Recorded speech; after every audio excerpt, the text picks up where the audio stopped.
Hello guys and welcome back to Big Brother Canada, and we are at the start of week 8. We've got to pick another HOH meeting, and by the end of the episode 2 people will be up for nomination and there's only 7 people left, which means there isn't a lot of people to choose from and things are definitely coming down to the wire. So if you are enjoying the videos, make sure to like, comment and subscribe. Do all of that YouTube stuff.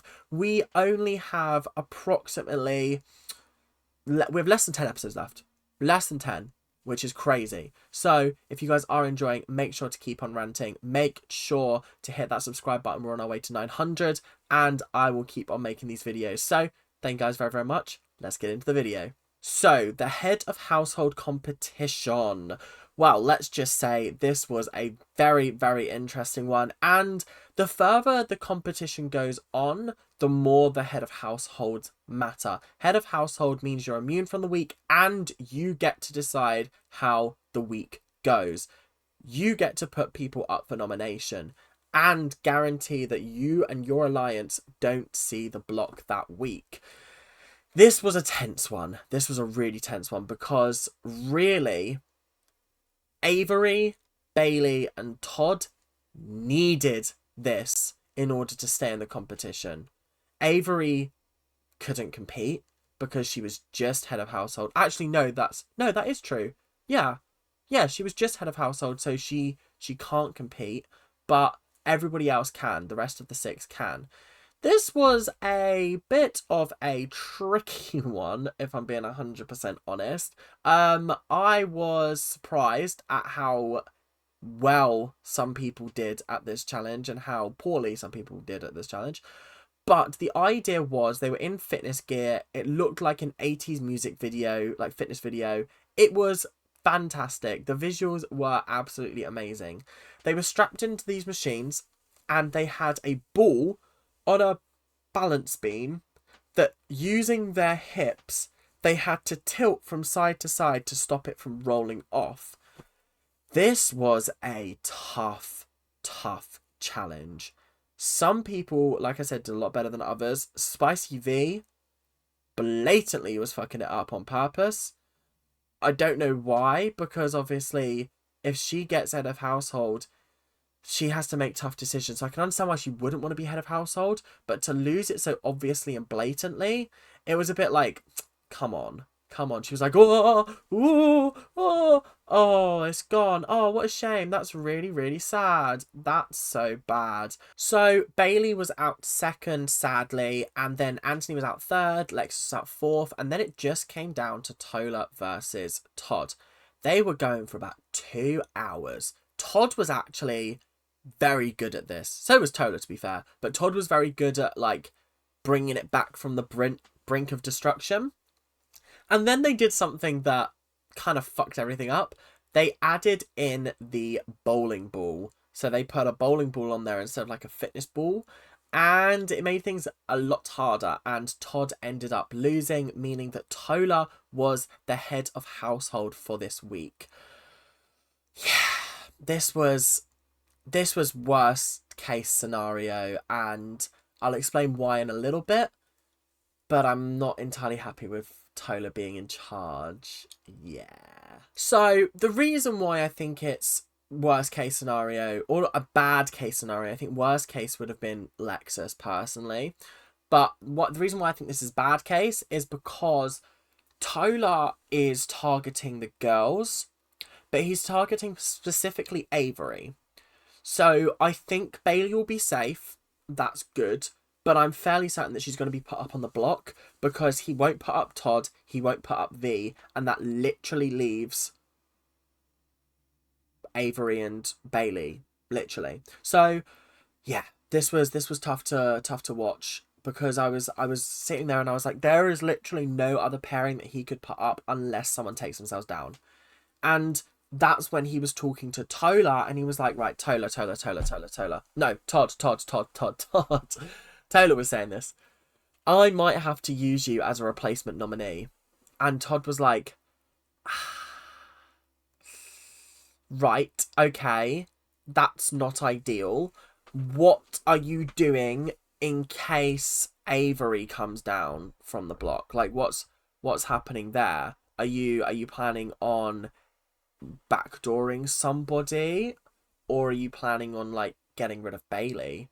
And he was like, "Oh, I'm just hoping she doesn't win, to be honest." And I was like, that is a very, very poor plan. That's a horrendous plan. You need to have a backup, and you need to be able to think about what your backup is going to be, because otherwise you could get shafted. So yeah, that was a big problem for me. So, obviously, with Tola in charge, this puts Dougie and Lexus in a very, very good position. And they are also pondering a potential backdoor. And I was very, very shocked to find out that Dougie is potentially considering getting rid of Spicy V. Now, from day one, Spicy V has been his number one. But I think he's realising the further that they get into this game, the less he can trust her, and the more chances she'll have to backstab him. So he needs to make sure that he gets there first. He's Mr. Fly with a Sledgehammer, and I gotta say, he actually is. I think I was watching him and I was getting frustrated because I was like, oh, he's gonna come for Bailey. But I don't get the impression that he is coming for Bailey. So I'm kind of fine to vibe with him, because the thing is, he's someone that like I'm loving to like at, but he is a very, very good player, and he's very good at this game. And that's the whole point of the game. You can't be mad at people for being good at the game, and that's something that I'm just having to learn to get over. Do you know what I mean? It's just one of those things. But he is not wanting to take out V directly. He is wanting to maybe just drop a couple of subtle hints, subtle seeds, in order to lay some doubt at V's door. Maybe be like, yo, Tola, you think V might be just a little bit too powerful, and then just let Tola run with it. Tola can do what you want with that information, as long as it doesn't come back to you. As long as you weren't the one making those moves, it's fine. It's fine. And so far, Dougie actually is doing a fantastic job. Meanwhile, Bailey and V are sitting in a room and they're like, fuck. Someone is going home out of our alliance this week. Someone. It's either me, you, or it's Avery.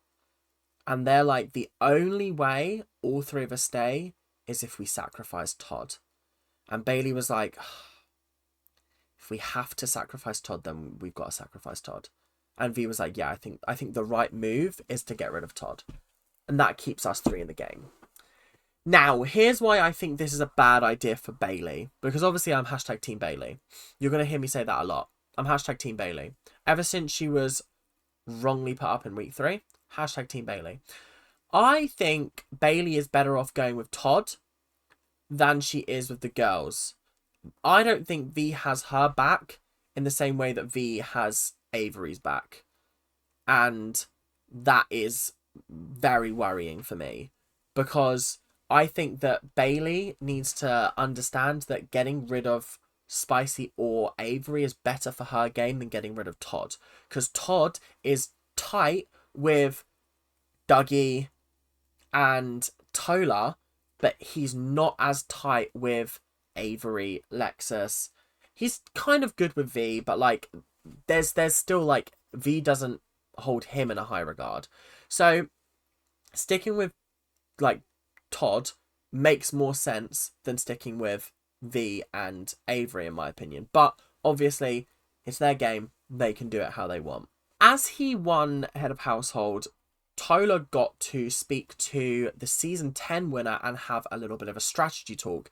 Now, this strategy talk was very interesting for a number of reasons, because the winner was basically like, yo, Big Brother is a net sum game. When you make advances in the game, it's at the detriment of someone else who makes losses within the game. So you winning Head of Household is ending someone's game and pushing someone further away from winning, whilst pushing you closer to the win. Every single conversation you have amounts to that same thing. Every single decision you make, every single challenge you play in, it is almost making a ranking leaderboard of who's the most powerful in the house and who is going to make it towards the finale. And Tola was like, rah, that's actually very interesting. And I also found it very interesting because I've never actually thought of it like that. I've always sat there and gone, oh, this is a really good show. But think of it as like a spreadsheet where you've got every single conversation. If we take some of the conversations that we had in this episode, Tola has spoken to Todd and said you might be a replacement nominee. That has pushed, obviously Tola is further ahead because he is head of household currently, but it's pushed Todd further down the totem pole, and we've now got a ranking leaderboard of Tola, Dougie, Avery, Todd v Bailey, Avery.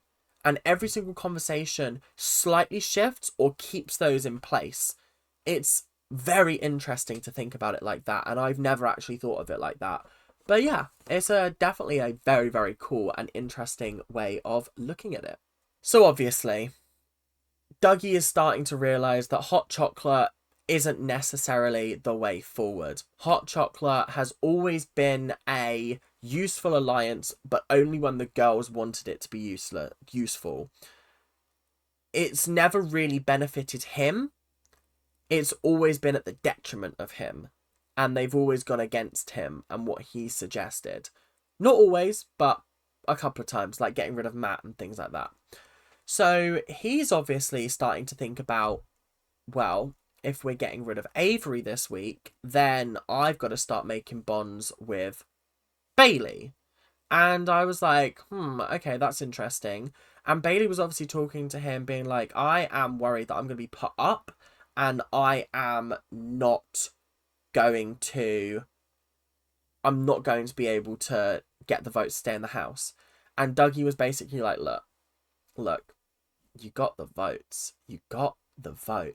And then Tola spoke to her and was like, look, I am putting you up, but our target's Avery. And I will make sure you have the votes to stay. You definitely do. Dougie will vote for you. Avery will vote for you. Todd will vote for you.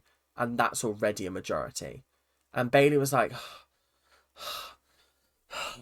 okay, if I have to go up. But then on the flip side, Avery was trying to get Tola to put up Todd and Bailey because she was like, look, they're a really strong pair. They should be put up because we need to split up a strong pair. And I was sitting there going, Avery, as if you and V aren't a strong pair. Like, what's going on? Both of you have won a head of household. Two of them.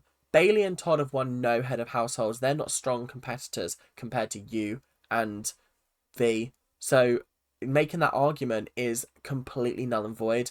If anything, like using the net sum, or then the, what was it called? The zero sum idea, Avery's just fucked her game up a little bit more by planting the seed of like, oh, we need to split up a good pair to Tola, and he's gone, yeah, you and V need to be split up. You need to be, because V's had a safety blanket for too many weeks now, and taking away her safety blanket is going to expose her real game, and that's what we're here to do. So we are on to the nominations. I don't think it's any surprise that Bailey and Avery were put up on the block. There was some fuckery going on with the speeches. Tola got up, delivered a pretty tame one to Avery, and then put Bailey up and was like, I'm stronger than you, I'm faster than you, I'm this than you, I'm better looking, and that's why I've put you up on the block. And I was like, Tola, I understand you're trying to be funny, but I don't think she looked best pleased with that. We'll get into that more in the next episode, but for now, thank you guys very, very much for watching. I hope you guys enjoyed.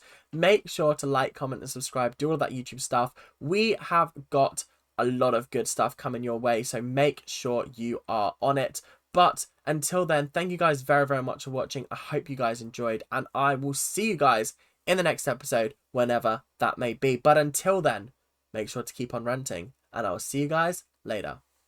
Bye now.